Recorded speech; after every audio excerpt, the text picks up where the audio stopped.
स्वागत है आपका फिर से एग्ज़ाम सफलता चैनल पर।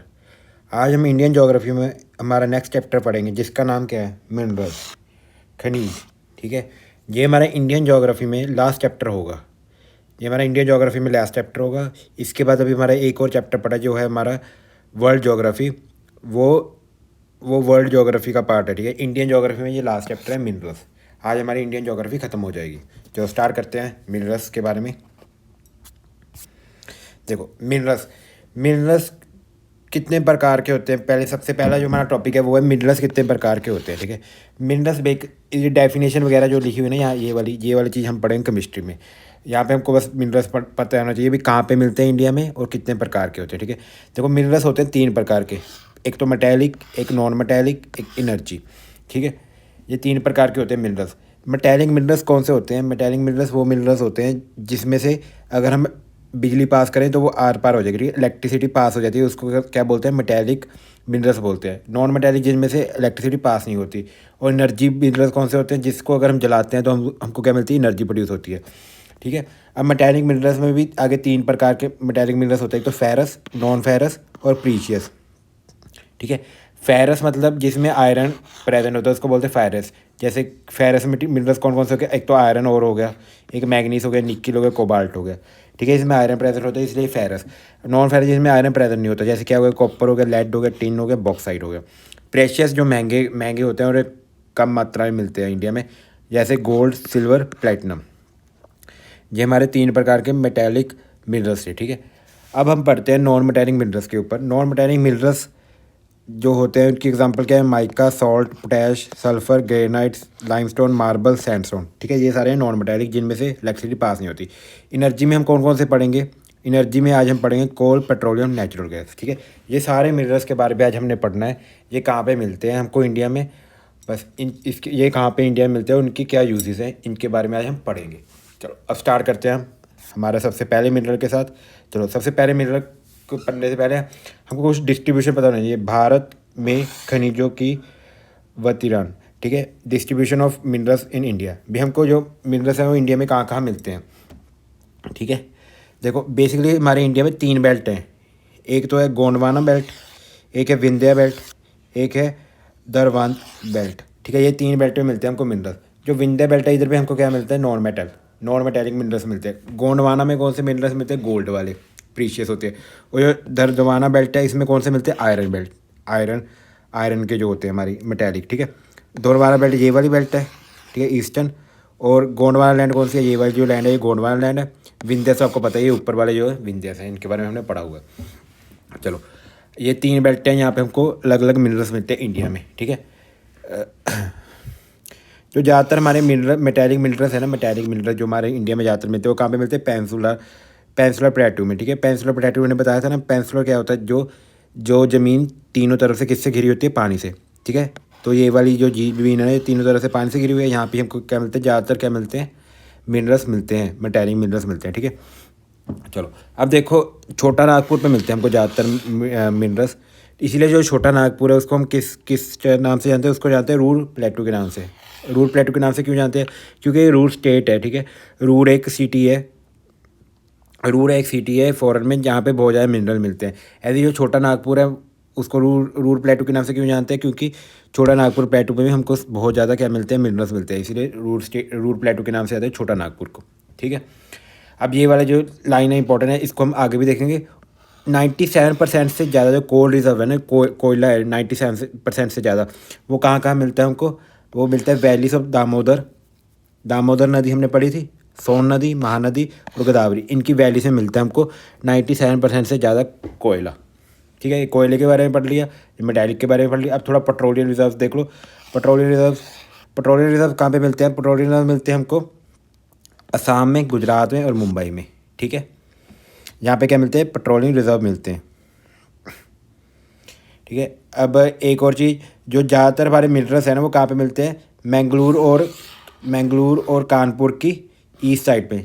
यहाँ पे है ना कानपुर यूपी में, इसकी ईस्ट साइड पे मिलते हैं ज़्यादातर हमको जो मिनरल्स हैं। ठीक है, ये एक छोटी सी बात और थी। चलो अब चलते हैं हम आगे, हम एक एक करके पढ़ते हैं कहाँ पे क्या मिलता है। सबसे पहले हम पढ़ते हैं आयरन के बारे में, लोहा, आयरन ओर। सबसे पहले पढ़ते हैं हम आयरन ओर के बारे में। लोहे का अयस्क, ये देखो आयरन, देखो आयरन और क्या होता है, और बेसिकली एक पत्थर होता है, ठीक है। और क्या होता है, एक पत्थर होता है, एक मिनट, और क्या होता है, एक पत्थर होता है, पेन नहीं चल रहा है, एक मिनट। हाँ, और एक तरह का पत्थर होता है जिसमें क्या होता है, इम्प्योरिटीज़ होती हैं, ठीक है। आयरन ओर का मतलब क्या है, ये एक आयरन, इसमें पत्थर है हमारे पास, इसमें क्या लगा हुआ है, मिट्टी भी लगी हुई है, और बीच में क्या है, लोहा भी है, ठीक है। बीच में लोहा भी है और इसके साथ क्या लगी हुई है, मिट्टी लगी हुई है, इम्प्योरिटी लगी है, इसको बोलते हैं और, ठीक है। जिसमें कोई मेटल होता है और साथ में क्या लगी होती है, इम्प्योरिटीज़, ठीक है। जो हमारे आयरन ओर है, दो तरह के होते हैं, एक तो मैग्नाइट, एक हेमाइट, ठीक है। जो मैग्नाइट ओर होता है ना, उसमें 70% आयरन होता है, बाकी 30% क्या होती है, मिट्टी होती है, इम्प्योरिटीज़ होती है, ठीक है। और जो हेमाइट होता है, इसमें 50 से 60% क्या होता है, आयरन होता है, बाकी सब क्या होती है, मिट्टी होती है, इम्प्योरिटीज़ होती है, ठीक है। ये दो तरह के हमारे ओर्स होते हैं, एक मैग्नाइट, एक हेमाइट, ठीक है। अब इंडिया में आयरन, लोहे के और कहाँ मिलते हैं, देखो जो हम ज़मीन से निकालते हैं ना, वो आयरन और निकलता होता है, ठीक है। मिट्टी भी लगी होती है, फिर इसको क्या लेके जाते हैं, इसको लेके जाते हैं फैक्ट्री में लेके जाते हैं। फैक्ट्री में जब ले जाता है, फैक्ट्री में जाती है तो इसको क्या करते हैं, सफाई होती है, और इसमें से क्या मिलता है, आयरन बनता है, ठीक है। ऐसे आयरन बनता है, ऐसे नहीं है कि ज़मीन से निकाल तो आयरन निकल गया, आयरन ही निकलता, तो ज़मीन से आयरन और निकलता होता है, ठीक है। अब इंडिया में कहाँ कहाँ मिलता है हमको आयरन और, उसके बारे में पढ़ते हैं। देखो इंडिया में हमारे जो आयरन और है, ये 4 बेल्ट में मिलता है, ठीक है। कौन कौन सी 4 बेल्ट है, एक तो उड़ीसा झारखंड बेल्ट, ठीक है। दूसरी है दुर्गा बस्तर चंदापुर बेल्ट, अगली है बरेली बेल्ट, जो चौथी बेल्ट है वो है महाराष्ट्र गोवा बेल्ट। ये 4 बेल्टों में मिलता है हमको इंडिया में आयरन ओर, ठीक है। अब उड़ीसा के बारे में पढ़ते हैं, उड़ीसा में कहाँ कहाँ मिलता है। उड़ीसा में एक माइन है, माइन का नाम है बंदा पर, ठीक है। बादाम पहाड़ उड़ीसा में एक माइन है, वहाँ पे क्या निकलता है, अपना आयरन ओर निकलता है, ठीक है। माइन का नाम याद करना है, बादाम पर। और उड़ीसा में जगह कौन कौन सी है जहाँ पे आयरन, उड़ीसा झारखंड में कौन कौन सी जगह है, देखो उड़ीसा में जगह है सुंदरगढ़, मायारभुज और झार, ये उड़ीसा में जगह जहाँ पे हमको आयरन ओर मिलता है। और झारखंड में कहाँ कहाँ मिलता है, झारखंड में 2 जगह हैं, गऊ और नोमाड़ी, ये कहाँ मिलते हैं, झारखंड में, ठीक है। समझ गए, चलो ये था हमारा उड़ीसा और झारखंड बेल्ट के बारे में। अब चलते हैं दुर्गा बेल्ट पे। दुर्गा बस्तर जो बेल्ट है हमारी, दुर्गा बस्तर बेल्ट, चंदापुर बेल्ट भी बोलते हैं। इधर पे कहाँ कहाँ मिलता है, इधर पे भी 2 रीजन है, एक तो दलाई राजहर, एक बल्दियाल, ठीक है। ये 2 रीजन में मिलता है दुर्गा बस्तर में, ठीक है। ये 2 जगहों के नाम है, वहाँ पे जहाँ पे क्या निकलता है, आयरन निकलता है, ठीक है। अब चलते हैं हम नीचे अगले में बलेरिया वाले पे, ठीक है। इस पे कहाँ कहाँ मिलता है, इसको मिलता है कुंतरमुख में मिलता है, ये कर्नाटका में है, ठीक है। ये रीजन बेसिकली कर्नाटका में है। दुर्गा बस्तर कहाँ पे था, ये झारखंड के इस साइड वाले, ठीक है। अब चलते हैं हम कर्नाटका में क्या क्या मिलता है, एक तो बाबा बुड्ढा हिल, एक जगह बाबा बुड्ढा हिल, वहाँ पे मिलता है आयरन, मैंगलोर में मिलता है, और कुंतरमुख, ये 4 जगह में क्या मिलता है हमको, आयरन मिलता है कर्नाटका में। 1 2 3 4, ठीक है। कुंतरमुख तो लीजिए 3 जगह होगी फिर, ठीक है। कुंतरमुख से काट दो, 3 जगह में क्या मिलता है हमको, आयरन और मिलता है, कहाँ पे, कर्नाटका में। अब चलते हैं मुंबई में एक ही जगह जो इंपॉर्टेंट है हमको याद करनी है। मुंबई में कौन सी जगह है, मुंबई में जगह है मैगू, यहाँ पे क्या मिलता है हमको, आयरन और मिलता है, महाराष्ट्र गोवा में, मुंबई में नहीं, महाराष्ट्र गोवा में, ठीक है। ये था हमारा कुछ इंपॉर्टेंट जहाँ पे हमको आयरन और मिलता है, आपको इसे सारी जगह याद करनी है, ठीक है। अब हाईएस्ट प्रोड्यूसर देखो, हाईएस्ट प्रोड्यूसर जो आयरन का है वो है उड़ीसा में सबसे ज़्यादा आयरन बनता है, फिर उसके बाद छत्तीसगढ़ में मिलता है, फिर उसके बाद कर्नाटका में, ये सबसे ज़्यादा प्रोड्यूस करते हैं आयरन, ठीक है। चलो एक फैक्ट है, वो है 72% जो हमारा इंडिया का आयरन और है ना, वो मैग्नीट आयरन है, मैग्नाइट आयरन क्या सा आयरन होता है, जिसमें 70% क्या होता है, आयरन होता है, जो हाई क्वालिटी हमारा आयरन और होता है, ठीक है। समझ गए ये चीज़। चलो अब चलते हैं हम आगे, जैसा आयरन ओर के बारे में। अब चलते हैं मैग्नीज़। देखो मैग्नीज़ क्या होता है, मैग्नीज़ एक तरह का जो मिनरल होता है, उसमें यूज़ क्या होता है मैग्नीज़ का, मैग्नीज मेजली कहाँ यूज़ होता है, एक तो manufacturing of steel, ferromagnet oil, steel बनाने में यूज़ होता है मैग्नीज़, ठीक है। और फेरोमैग्नेटिक मैग्नीज ऑयल बनाने में। और मैग्नीज कहाँ यूज़ होता है, ब्लीचिंग पाउडर में यूज़ होता है, पेंट बनाने में यूज़ होता है मैग्नीज, और किस में, इंसेक्टिसाइड्स जो इंसेक्ट मारने के लिए नहीं होते उसमें यूज़ होता है। ये 4 जगह बस आपको यूज़ याद करने मैग्नीज के। और बस आपको मैग्नीज में और कुछ नहीं पढ़ना है, एक चीज़ ये पढ़नी है, ये यूजेस क्या है और इसका हाईएस्ट प्रोड्यूसर कौन है। इसका टॉप प्रोड्यूसर कौन है, मध्य प्रदेश मैग्नीज का, चलो अब हम नेक्स्ट पे चलते हैं। अब चलते हैं नॉन फेरस जिसमें आयरन नहीं होता, ठीक है, जैसे कॉपर हो गया, एल्यूमिनियम हो गया। देखो अब कॉपर कहाँ पे मिलता है हमको इंडिया में। चलो सबसे पहली बात तो ये, जो कॉपर था ना, इसको हम हिस्ट्री में भी पढ़ेंगे। जो फर्स्ट मेटल था डिस्कवर किया था ह्यूमस ने, उसका नाम क्या था, कॉपर। कॉपर डिस्कवर किया था फर्स्ट मेटल ह्यूमस ने, ठीक है। अब कॉपर कहाँ कहाँ मिलता है, कॉपर मिलता है हमको मध्य प्रदेश में। मध्य प्रदेश में एक जगह का नाम क्या है, बालघाट माइंस। बालघाट माइंस कहाँ पे है, मध्य प्रदेश में, यहाँ पे क्या मिलता है, कॉपर मिलता है। और कहाँ मिलता है, और राजस्थान में मिलता है। राजस्थान में कहाँ मिलता है, खेतरी माइंस। खेतरी माइंस, जान जूनू, जान जूनू, ये दो जगह में क्या मिलता है हमको, जान जूनू नहीं है ये, जून, JUJHUN, JHUN, जून जून, जून जून है यहाँ पे एक एरिया, वहाँ पे मिलता है हमको आयरन में। कहाँ पे, राजस्थान में। ये दो जगह पे खेतरी में सर, झुंझुन माइंस, ठीक है। ये कहाँ पे, राजस्थान में। यहाँ पे हमको क्या मिलता है, कॉपर मिलता है। आयरन नहीं, कॉपर, सॉरी आयरन बोल रहा हूँ, कॉपर, ठीक है। खेतरी माइंस, झुंझुन और भगवत माइंस।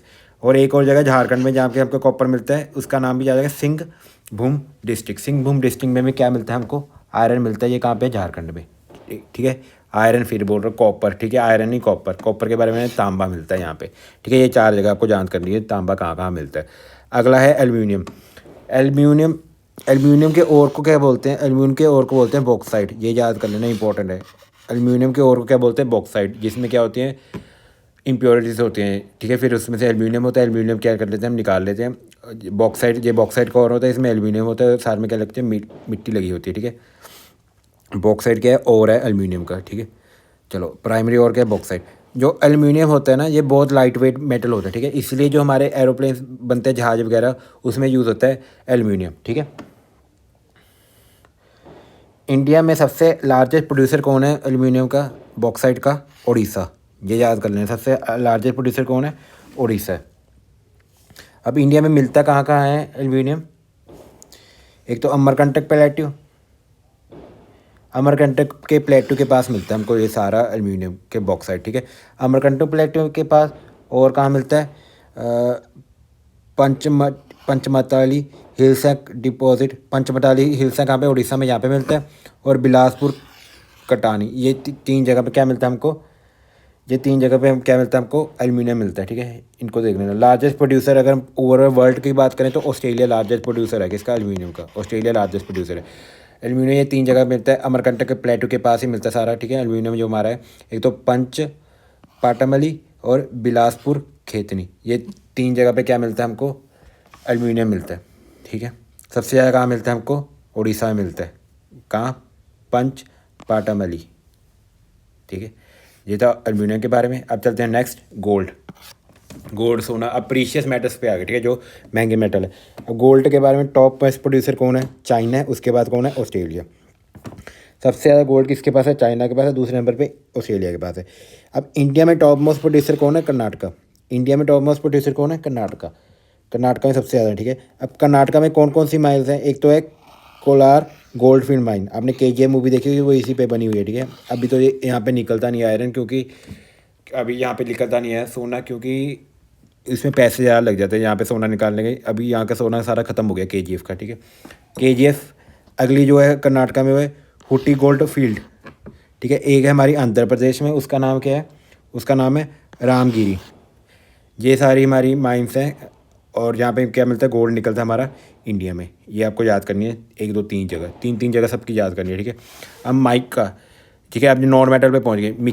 माइका कहाँ पे मिलता है हमको, देखो माइका के यूजेस क्या हैं, पहले ये बताओ ये क्या है, यूजेस क्या है, डाइलेक्ट्रिक स्ट्रेंथ होती है, और low power loss, insulating properties, ये इंसुलेटिंग प्रॉपर्टीज़ होती हैं। इसके बाद, ठीक है, हाई वोल्टेज रेजिस्टेंस, मतलब इंसुलेटिंग प्रॉपर्टी मतलब ये अपने अंदर से करंट पास नहीं होने देता जल्दी जल्दी, ठीक है।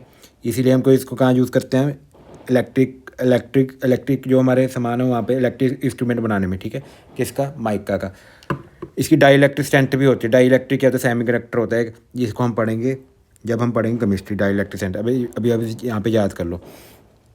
जो किसके लिए इंपॉर्टेंट होता है ये माइका, ये होता है इलेक्ट्रिक और इलेक्ट्रॉनिक इंडस्ट्री के लिए बहुत इंपॉर्टेंट है, ठीक है।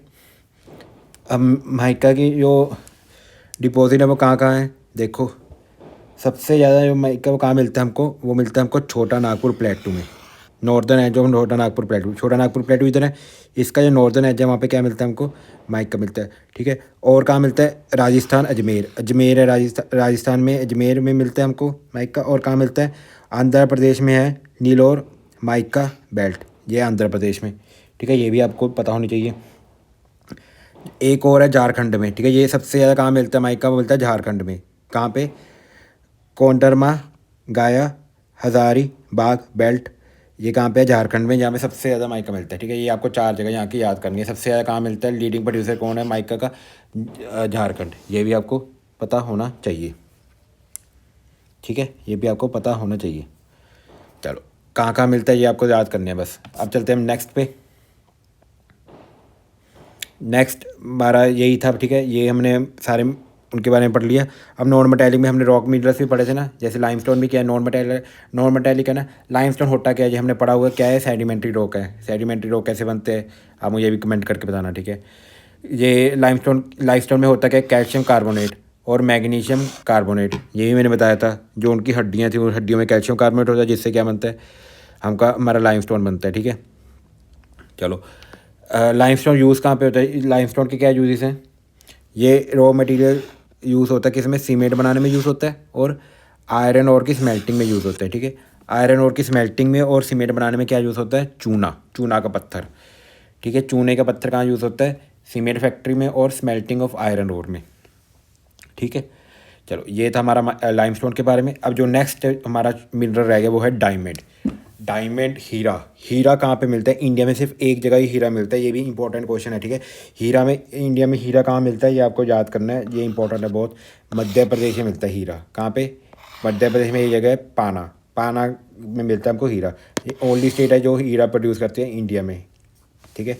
मध्य प्रदेश, पाना जो भी है, पन्ना, ठीक है। आपको टिक करना है, प्रोनाउंसिएशन ही पूछेगा वहाँ पे पूछेगा आंसर को क्या होगा, ठीक है। प्रोनाउंसिएशन ही वहाँ पे पूछेगा, इसलिए बस पन्ना पाना जो भी बोल रहा है बोलो, पर आंसर आपको याद होना चाहिए। पन्ना में मिलता है, मध्य प्रदेश में क्या मिलता है, डायमंड, ठीक है। ये तो हमारा सारा हमने पढ़ लिया, मेटेलिक भी पढ़ लिए, नॉन मेटेलिक भी पढ़ लिए। अब लास्ट जो हमारा है वो है एनर्जी रिसोर्सेज।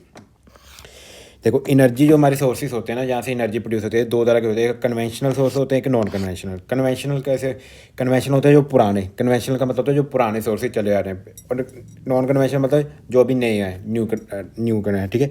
अब कन्वेंशनल में कौन से आते हैं, एक तो कमर्शियल, एक नॉन कमर्शियल। कमर्शियल में क्या आता है, कोल, पेट्रोलियम, इलेक्ट्रिसिटी, ठीक है। कोल से भी बिजली प्रोड्यूस करते हैं, पेट्रोलियम से भी इलेक्ट्रिसिटी, ये क्या है, पुराने कमर्शियल है। नॉन कमर्शियल, जैसे नॉन कमर्शियल हम जो घरों में लगाते थे, जो कमर्शियल थे घरों में हम आग लगाते थे लकड़ को, फायर हो गए, काउ डंग्स हो गए, ठीक है, जब गोबर गैस होता है गाँव डंग, ये सारे क्या नॉन कमर्शियल हैं, इनके बारे में भी पढ़ेंगे हम, ठीक है। अब ये सारे मतलब नॉन कमर्शियल है, ठीक है। अब नॉन कन्वेंशनल पे आते हैं, नॉन कन्वेंशनल जो अभी नए आए हैं, ठीक है, जो और ये नए हैं, और ये कम क्या करते हैं, हमारी इन्वायरमेंट को क्या करते हैं, इन्वायरमेंट को कम क्या करते हैं, डिग्रेड करते हैं, पोल्यूशन कम करते हैं, ठीक है। इसमें कौन कौन से हैं, एक bio energy, solar energy, wind energy, tidal energy, energy from urban waste, ठीक है, ये नई एनर्जी हैं। चलो, अब एक एक करके पढ़ते सब एनर्जीज के बारे में। सबसे पहले क्या था, कोल से एनर्जी प्रोड्यूस कर रहे थे, ठीक है, कोल। अब कोल को क्या किस नाम से जानते, ठीक है। अब कोल को किस नाम से जानते हैं इंडिया में, कोल को जानते हैं बड़ी सनशाइन के नाम से, बड़ी सनशाइन। और इसको और किस नाम से जानते हैं, ब्लैक डायमंड के नाम से भी जानते हैं कोल को। और किस नाम से जानते हैं कोल को, ब्लैक गोल्ड। ये कोल के अलग अलग नाम हैं कोयले के, ठीक है। अब कोयला 2 तरह का इंडिया में मिलता है, एक तो गोंडवाना लैंड में, गोंडवाना लैंड कैसे मैंने सिर्फ बताया हुआ है, एक टर्शरी। गोंडवाना लैंड कितनी पुरानी है, 200 मिलियन साल पुरानी, और टर्शरी कितनी है, 55 मिलियन साल पुरानी, ठीक है। गोंडवाना 200 मिलियन साल पुरानी, और टर्शरी कितनी है, 55 मिलियन साल पुराने। यहाँ पे हमको क्या मिलता है, 55 मिलियन पुराने से क्या मिलता है, कोल मिलता है। 200 मिलियन साल पुराने कोयला कहाँ पे मिलता है हमको, गोंडवाना में, और 55 मिलियन ईयर पुराना कोयला कहाँ पे मिलता है हमको, टर्शरी में। समझ गए ये बात, ठीक है। अब देखो, जो हमारा गोंडवाना है कोयला, ये मेटलर्जी को, इसको हम एक नाम से जानते हैं, किस नाम से जानते हैं, मेटलर्जिकल कोयले के नाम से जानते हैं। अब गोंडवाना जो कोयला है ये कहाँ पे मिलता है हमको, ये याद कर लेना, दामोदर, जो दामोदर नदी है उसकी वैली में, रानीगंज की वैली में, ठीक है, दामोदर की हैं ये सारी, ठीक है। दामोदर वैली में, गोदावरी, महानदी और सोन वैली में, ये 3-4 नदियाँ हैं। यहाँ पे क्या मिलता है हमको, क्या मिलता है, कोयला मिलता है गोंडवाना लैंड में। वैली तो पता ना हमको, मैंने बताया था ना, यहाँ से ऐसे नदी निकलती होती है, ऐसे वैली बना देती है। यहाँ पे मिलते हैं कोयले, कहाँ पे, दामोदर वैली, गोदावरी, महानदी और सोन वैली, ये 4 नदियों के वैलीज में क्या मिलता है हमको, गोंडवाना कोयला मिलता है। अब टर्शरी कोयला जो 55 साल पुराना है, ये कहाँ कहाँ मिलता है, ये हमको मिलता है नॉर्थ ईस्टर्न स्टेट जैसे मेघालय, असम, अरुणाचल प्रदेश, नागालैंड, ठीक है। यहाँ पे मिलता है हमको कोयला। समझ गए ये।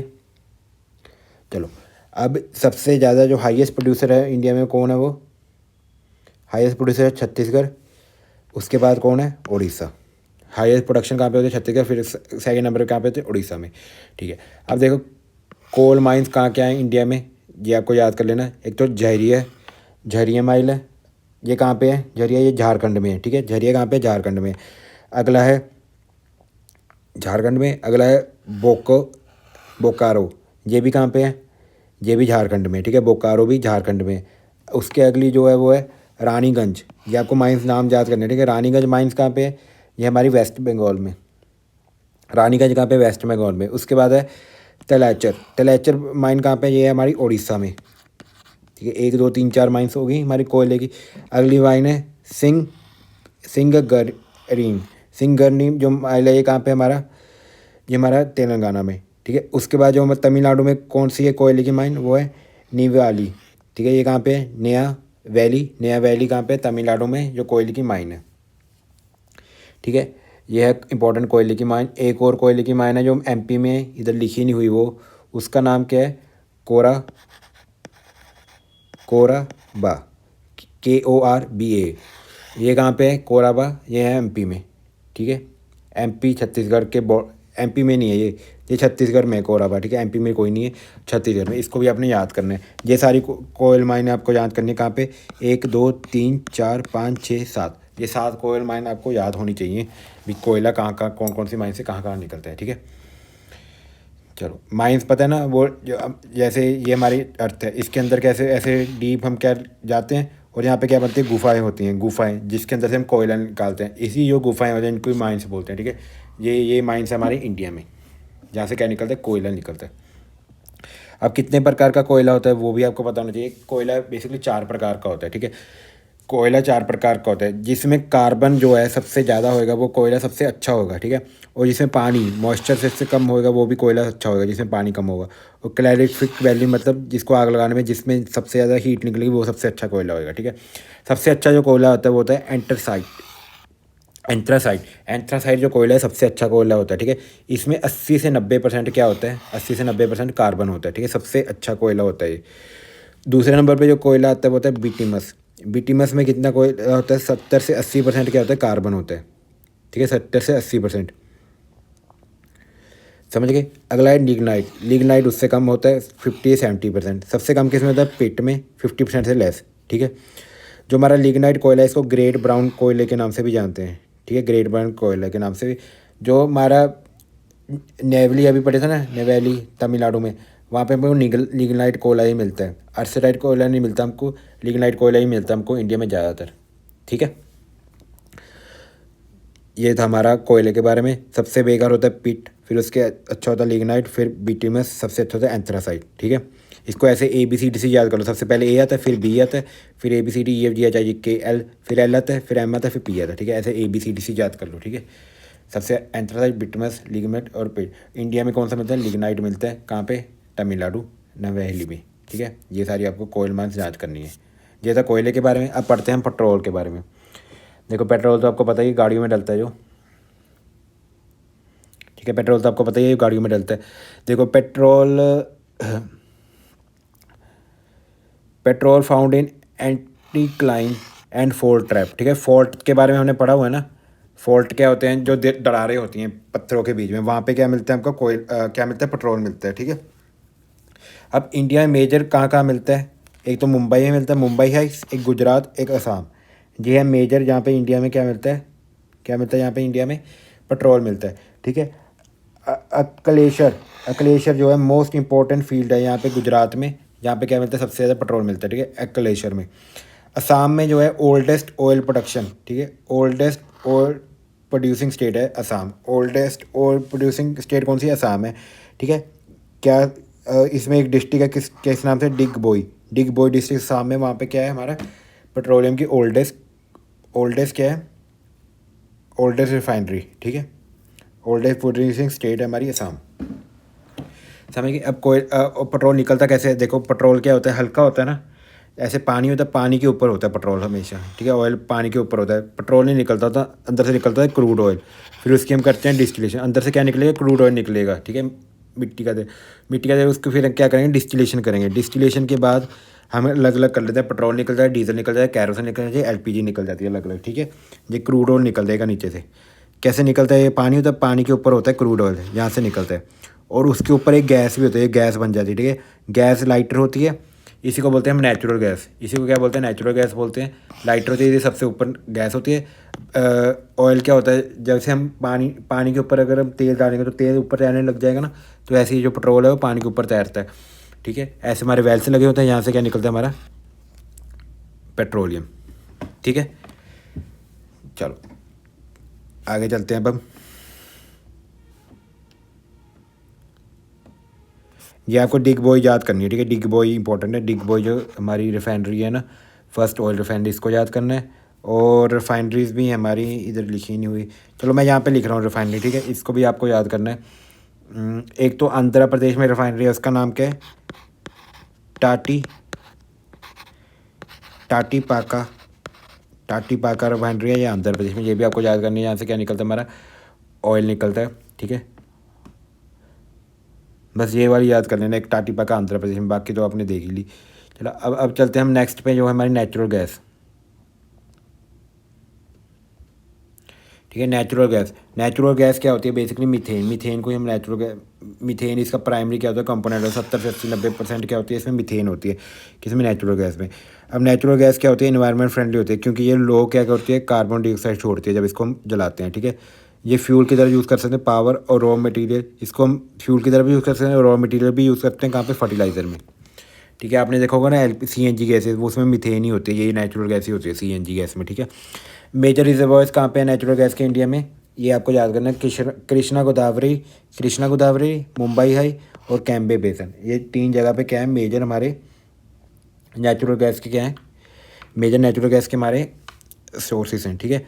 अब एक आपको और याद करनी है, ये है कंस्ट्रक्शन बाय गेल। गेल ने क्या किया है, 1700 किलोमीटर, ठीक है, एक मिनट, 1700 किलोमीटर एक लंबी पाइपलाइन बिछाई है, एच वी जे मतलब हजीरा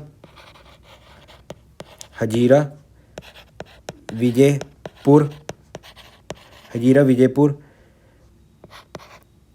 जगदीशपुर,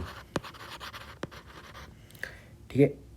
ये गेल ने बचाई है, कहाँ से, हजीरा गुजरात से लेके वजीरापुर MP में जाके और जगदीशपुर UP में, इतनी लंबी क्या बचाई है, पाइपलाइन बचाई है, 1700 किलोमीटर लंबी पाइपलाइन।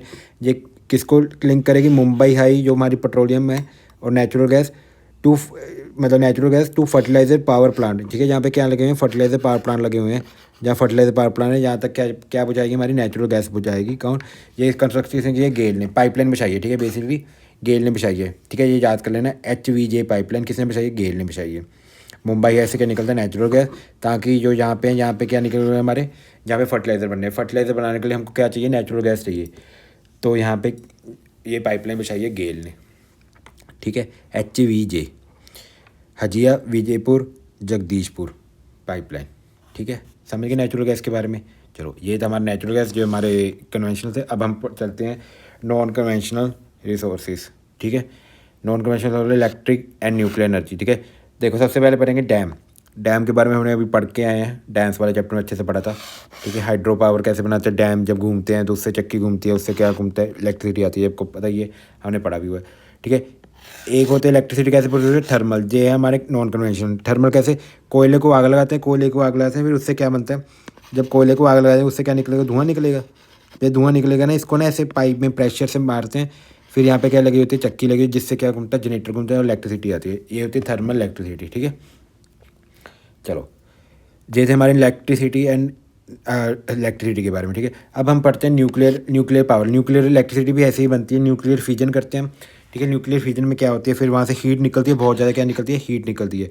जब न्यूक्लियर फिजन करते हैं उससे क्या निकलती है, बहुत ज़्यादा हीट निकलती है। फिर उसको हम पाइप में डाल देते हैं, जो गैस होती है। जब ऐसे बहुत ज़्यादा हीट निकलेगी, वो उससे क्या करते हैं, पानी गर्म करते हैं। पानी गर्म करने के तो धुआं निकलेगा, धुएँ से क्या घुमाएंगे, चक्की घुमाएंगे, जिससे हमारा क्या निकलेगी, जिससे क्या होगी, इलेक्ट्रिसिटी प्रोड्यूस होगी। नेचुरल, इसको बोलते हैं न्यूक्लियर एनर्जी ऐसे प्रोड्यूस होती है, ठीक है। अब न्यूक्लियर एनर्जी में क्या होती है, न्यूक्लियर फिजन होती है। न्यूक्लियर फिजन क्या होती है, इसको हम केमिस्ट्री वाले चैप्टर में अच्छे से पढ़ेंगे। जब केमिस्ट्री पढ़ेंगे ना, तब अच्छे से बताऊंगा कि न्यूक्लियर फिजन क्या होती है, ठीक है। बस ये आप एक बार ये पढ़ लेना, मैं न्यूक्लियर फिजन होती है, जब न्यूक्लियर एनर्जी प्रोड्यूस होती है, ठीक है। इसमें रॉ मटेरियल कौन सा यूज़ होता है, इसमें यूज़ होता है यूरेनियम और थोरियम। यूरेनियम और थोरियम किस में यूज़ होता है, हमारा न्यूक्लियर एनर्जी प्रोड्यूस करने में, ठीक है। और ये यूरेनियम और जो हमारा थोरियम है, ये कहाँ पे मिलता है इंडिया में सबसे ज़्यादा, ये मिलता है झारखंड में मिलता है सबसे ज़्यादा यूरेनियम और थोरियम, अरावली रेंजेस में, ठीक है। अप्सरा के बारे में लिखा नहीं हुआ इधर पे। चलो अप्सरा के बारे में बात देखते हैं। पहले देखो, हमारे जो इंडिया में नेचुरल न्यूक्लियर पावर प्लांट्स कहाँ कहाँ पे हैं, ठीक है। इंडिया में जो न्यूक्लियर पावर प्लांट्स हैं वो हैं, पहला न्यूक्लियर पावर प्लांट है वो राजस्थान में, उसका नाम क्या है, रावत भट्ट कहाँ पे है, राजस्थान में। ये हमारा न्यूक्लियर पावर प्लांट। अगला पावर प्लांट है उसका नाम है काकारापुर कहाँ पे है, गुजरात में। उसके बाद तारापुर, ये महाराष्ट्र में, याद करना, ठीक है। कायगा कर्नाटका में है। तमिलनाडु में कालापक्कम और कुंडकलम। अम्मा रहा वो तमिलनाडु में, ठीक है, दोनों। एक यूपी में है, नरोरा, ठीक है। ये सारे आपको पावर प्लांट्स याद करने हैं। कितने पावर प्लांट्स हैं, 1 2 3 4 5 6 7 पावर प्लांट्स ये आपको याद करने हैं, कहाँ कहाँ पे, ठीक है, न्यूक्लियर पावर प्लांट्स हैं। चलो, एक और चीज़ है जो रह गई है हमारी, वो इसमें है फादर ऑफ न्यूक्लियर प्रोग्राम। ये न्यूक्लियर प्रोग्राम किसने स्टार्ट किया था, फादर ऑफ न्यूक्लियर प्रोग्राम किसको कहते हैं इंडिया में, father of nuclear programme India में कहते हैं हम HJ भाभा, ठीक है। HJ भाभा को क्या बोलते हैं, father of nuclear programme in India, समझ गए, ठीक है। अब जो न्यूक्लियर हम बनाते हैं ना, इसमें न्यूक्लियर रिएक्टर होते हैं, जिसके कारण हम प्रोड्यूस करते हैं। जो हमारा सबसे पहला न्यूक्लियर रिएक्टर था उसका नाम क्या था, ये भी याद होना चाहिए, जिससे हम जब हम न्यूक्लियर फ्यूजन से क्या बनाते हैं, इलेक्ट्रिसिटी बनाते हैं। सबसे जो पहला न्यूक्लियर हमारा रिएक्टर था उसका नाम था अप्सरा। ये हमारा फर्स्ट न्यूक्लियर रिएक्टर था, ठीक है, जिससे हम क्या प्रोड्यूस करते थे, इलेक्ट्रिसिटी प्रोड्यूस करते थे, ठीक है। सबसे फर्स्ट जो हमारा इंडिया का न्यूक्लियर रिएक्टर था उसका नाम क्या है, अप्सरा, ठीक है। सब पूरे एशिया में, पूरे वर्ल्ड एशिया में जो सबसे ज़्यादा थोरियम है ना, वो इंडिया में पाया जाता है। पर हम थोरियम को ना यूज़ नहीं कर सकते अभी हमारे पास इतनी टेक्नोलॉजी नहीं आई है किसी भी देश के पास भी ये थोरियम का अच्छे से यूज़ करके इलेक्ट्रिसिटी प्रोड्यूस कर पाए, इसलिए हमको यूरियम का यूज़ करना पड़ता है। पर अगर हम ओवरऑल देखें ना, थोरियम सबसे ज़्यादा इंडिया में है, ठीक है। सबसे ज़्यादा पूरे एशिया में थोरियम कहाँ पे, केरला में। केरला की जो सैंड है ना, मोनाजाइट सैंड, केरला की मोनाजाइट सैंड में सबसे ज़्यादा हमको क्या मिलता है, थोरियम मिलता है, ठीक है, पूरे दुनिया का। पर थोरियम को हमारे पास अभी इतनी टेक्नोलॉजी नहीं आई भी उसको हम एफिशिएंटली क्या बना पाए, उससे न्यूक्लियर एनर्जी बना पाए, इसलिए हम थोरियम का यूज़ कम करते हैं, यूरियम का यूज़ ज़्यादा करते हैं, ठीक है। अब यूरियम और थोरियम का यूज़ कैसे करते हैं न्यूक्लियर एनर्जी बनाने में, इसको हम केमिस्ट्री में पढ़ेंगे। बस आपको ये याद होना चाहिए, मोनाजाइट सैंड केरला में सबसे ज़्यादा क्या है हमारे पास, थोरियम। चलो, ये था हमारा न्यूक्लियर एनर्जी के बारे में। न्यूक्लियर एनर्जी भी जो है वो भी क्या करता है, ये भी थोड़ा पोल्यूशन प्रोड्यूस करता है, ठीक है। न्यूक्लियर एनर्जी ऐसे नहीं है बिल्कुल जीरो पोल्यूशन प्रोड्यूस करता है, न्यूक्लियर एनर्जी भी क्या प्रोड्यूस करती है, पोल्यूशन प्रोड्यूस करती है, ठीक है। अब आगे चलते हैं। अब रिन्यूएबल एनर्जी सोर्सेज वो एनर्जी सोर्सेज होते हैं जिसको जितना मर्जी यूज़ कर जाओ वो ख़त्म नहीं होता, ठीक है, रिन्यू होते रहते हैं। जैसे सोलर एनर्जी, उसको जितना मर्जी यूज़ करी जाओ वो ख़त्म तो नहीं होएगी ना, सोलर एनर्जी होगी, विंड भी नहीं कभी ख़त्म होगी, ठीक है। सोलर एनर्जी में कौन से सेल यूज़ करते हैं, सोलर एनर्जी में यूज़ करते हैं फोटोवोल्टिक इलेक्ट्रिक सेल। जो हमारी सोलर पैनल होते हैं ना, छतों पे लगे होते हैं जो, ठीक है, इसमें कौन से सेल यूज़ होते हैं, फोटोवोल्टिक सेल यूज़ होते हैं, ठीक है। जो क्या करते हैं, सनलाइट को किस में कन्वर्ट करते हैं, डायरेक्टली बिजली में कन्वर्ट कर देते हैं। Convert sunlight directly into electricity. ठीक है, ये हमने पढ़ा हुआ है ISA हमने पढ़ा हुआ है। कब पढ़ा था ये? हमने करंट अफेयर में पढ़ा हुआ है। ISA इंटरनेशनल सोलर अलायंस हमने साइन किया हुआ है, जो भी हमारी ट्रॉपिक ऑफ कैंसर पे क्या पढ़ती हैं, कंट्रीज पढ़ती हैं ट्रॉपिक ऑफ कैंसर पे। क्यों ट्रॉपिक ऑफ कैंसर पे वाली कंट्री के साथ क्यों किया? क्योंकि यहाँ पे जो सन की डायरेक्ट रेस पड़ती हैं। कब पड़ती हैं? जून में। ठीक है, इसी कारण यहाँ पे इलेक्ट्रिसिटी, यहाँ पे क्या है, सनलाइट बहुत मात्रा में। ठीक है, तो इसीलिए ISA बनाए, इंटरनेशनल सोलर अलायंस। किसके साथ बनाए? जो भी ट्रॉपिक ऑफ कैंसर पे हमारी कंट्रीज़ हैं। ठीक है, इसके हेडक्वार्टर कहाँ पे है? इसके हेडक्वार्टर है गुरुग्राम में है। किसके हेडक्वार्टर्स? ISA के। चलो, ये था हमारा सोलर एनर्जी के बारे में। अब नेक्स्ट एनर्जी पे चलते हैं। नेक्स्ट एनर्जी हमारी विंड एनर्जी। ठीक है, जो नेक्स्ट एनर्जी है वो wind energy. India has great potential. ठीक है, लार्जेस्ट विंड जो हमारे एनर्जी है, ये जो पवनी पर चक्की हैं, ये कहाँ पे लगी हुई हैं? तमिलनाडु में लगी हुई हैं। कहाँ पे? नागौरा कोली से लेके मदुरई तक। ठीक है, और जैसलमेर में भी लगी हुई हैं। ये जैसलमेर जो हमारा राजस्थान में, वहाँ पे भी पवनी चक्की लगी हुई हैं, जहाँ से क्या निकलते हैं, ये घूमती है चक्की, जिसके कारण जहाँ पे जनरेटर लगा होता है और वो घूमता है, जिसके कारण क्या होती है, इलेक्ट्रिसिटी प्रोड्यूस होती है। ठीक है, अब चलते हैं न्यूट्रिएंट सोर्सेज जो और है। अगली है टाइडल एनर्जी। टाइडल एनर्जी के बारे में मैंने थोड़ा सा बताया भी था आपको। कहाँ पे? ये हमारा गुजरात है ना, ये हमारा गुजरात है। ठीक है, ये हमारा गुजरात है। अब गुजरात में एक है गल्फ ऑफ खंबाड़। ठीक है, इसको बोलते हैं गल्फ ऑफ खंबाड़ बोलते हैं। इसको वो क्या बोलते हैं? गल्फ ऑफ खंबाड़ बोलते हैं। जो नीचे वाला एक गल्फ होता है ना, ऐसे करके दो गल्फ बनते हैं ना यहाँ पे। जो नीचे वाला गल्फ होता है इसको बोलते हैं गल्फ ऑफ कच्छ। ठीक है, यहाँ पे क्या आती हैं? ऐसे टाइड्स आती हैं, ऐसे टाइड्स आती हैं यहाँ पे। ठीक है, अब टाइड्स आती हैं, एक बार ऊपर जाती है, एक बार नीचे जाती है टाइड। ठीक है, क्योंकि इस मून की ग्रेविटेशन पुल की वजह से। तो इसी जो टाइड ऊपर नीचे जाती है ना, इसी को किस में यूज़ कर सकते हैं हम? टाइडल एनर्जी बनाने में। ठीक है, यहाँ पे वो लगा देंगे, क्या लगा देंगे? चेक जनरेटर, जिससे जनरेटर घूम जाएगा। और टाइडल एनर्जी को हम किससे यूज़ कर सकते हैं? इलेक्ट्रिसिटी प्रोड्यूस करने में। कहाँ पे लगी हुई है tidal energy? Gulf of Khambhat. ठीक है, इसको गल्फ ऑफ खंबाड़ बोलते हैं। और एक गल्फ ऑफ कच्छ। ठीक है, और सुंदरबन डेल्टा में भी टाइडल एनर्जी बहुत आती है। वहाँ पे हमारे टाइडल एनर्जी रिसोर्सेज लगे हुए हैं। ठीक है, अगला है जियोथर्मल एनर्जी। ठीक है, बस ये लास्ट है, जियोथर्मल एनर्जी। ठीक है, जियोथर्मल एनर्जी कैसे होता है? जियोथर्मल एनर्जी होता है जो हमारा अर्थ है ना, अर्थ के अंदर क्या है? बहुत ज़्यादा हीट है ना, बहुत ज़्यादा क्या है? हीट है एस्थेनोस्फेयर के अंदर।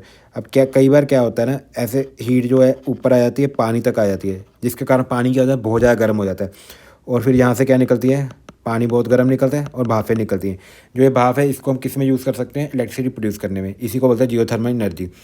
इंडिया में कहाँ कहाँ निकलती है ऐसे? एक तो पार्वती वैली हिमाचल प्रदेश में, वहाँ पे हमारी जियोथर्मल एनर्जी लगी हुई। एक पूगा वैली लद्दाख में। ठीक है, ये मणिकर्ण में है पार्वती वैली, जहाँ पे क्या निकलती है? नीचे से हीट निकलती है, जिसको हम कैसे यूज़ कर सकते हैं?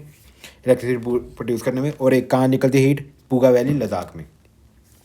ठीक है, अब जो लास्ट रिन्यूएबल एनर्जी सोर्स है वो हमारा है बायोमास, जिसको गोबर गैस के नाम से भी जाते हैं। ठीक है, अब बायोमास में क्या होता है ना, हम कचरा डाल देते हैं, जितना भी हमारा कचरा वगैरह होता है, श्रब्स और फ्रॉम वेस्टेज। ठीक है, इसको बायो एनर्जी में यूज़ करते हैं। कैसे? देखो, कैटल डक्स डालते हैं, कैटल गोबर गैस, गोबर हो गया। ठीक है, ऐसे कूड़ा वगैरह हो गया, इसको सब इसमें डाल देते हैं। जो हमारा गोबर वगैरह होता है उसमें ना गैस होती है। कौन सी गैस होती है? उसमें मीथेन गैस होती है, CH4। ठीक है, अब इसको डाल देते हैं, ऊपर से क्या करते हैं? इसको बंद कर देते हैं। बंद कर देने के तो क्या कौन सी रिएक्शन होती है? एनारोबिक, जो बिना ऑक्सीजन की होती है उसको बोलते हैं एनारोबिक रिएक्शन। फिर इसमें हम बैक्टीरिया डाल देते हैं। ठीक है, ऐसे ना कई इंसेक्ट होते हैं, बैक्टीरिया डाल देते हैं। फिर वो बैक्टीरिया क्या करते हैं ना, जो इसके अंदर होता है ना, उसको ब्रेक करते हैं। इसके अंदर जो हमारा मीथेन होते हैं उसको ब्रेक कर देते हैं, ब्रेक मटीरियल विदाउट ऑक्सीजन। ठीक है, जो इसके अंदर मटीरियल होता है उसको ब्रेक करते हैं। किस में ब्रेक करते हैं? CH4 में, मीथेन में, जिसको हम किचन में यूज़ कर सकते हैं किसके तरह? गैस लगाने में। ठीक है, CH4 और कार्बन डाइऑक्साइड इसमें से निकलता है।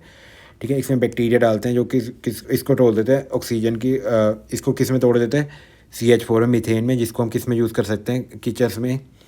किचन में गैस जलाने में। ठीक है, ये होता है हमारा बायोगैस, जो होता है हमारा गोबर गैस। ठीक है, इसको हम कवर कर देते हैं मिट्टी के साथ, ताकि ऑक्सीजन की प्रेजेंट जो वो वाला बैक्टीरिया ना, वो सिर्फ ऑक्सीजन की प्रेजेंट में नहीं वर्क करता, ऑक्सीजन उसमें एब्सेंट होनी चाहिए, इसलिए हम इसको हम कवर कर देते हैं। ठीक है, और यहाँ पे हम एक लगा देते हैं ऐसे करके पाइप, जहाँ से क्या निकलता है? अब ये हमारे बैक्टीरिया हैं, ये वेस्ट मटेरियल भी तो निकालेंगे ना। अब जो ये वेस्ट मटेरियल निकालते हैं ना, वो हमारा स्लरी और फर्टिलाइज़र होते हैं, ठीक है। वो हमारा बहुत ज़्यादा अच्छी खाद होती है जो हम कहाँ पे डाल सकते हैं, खेतों में।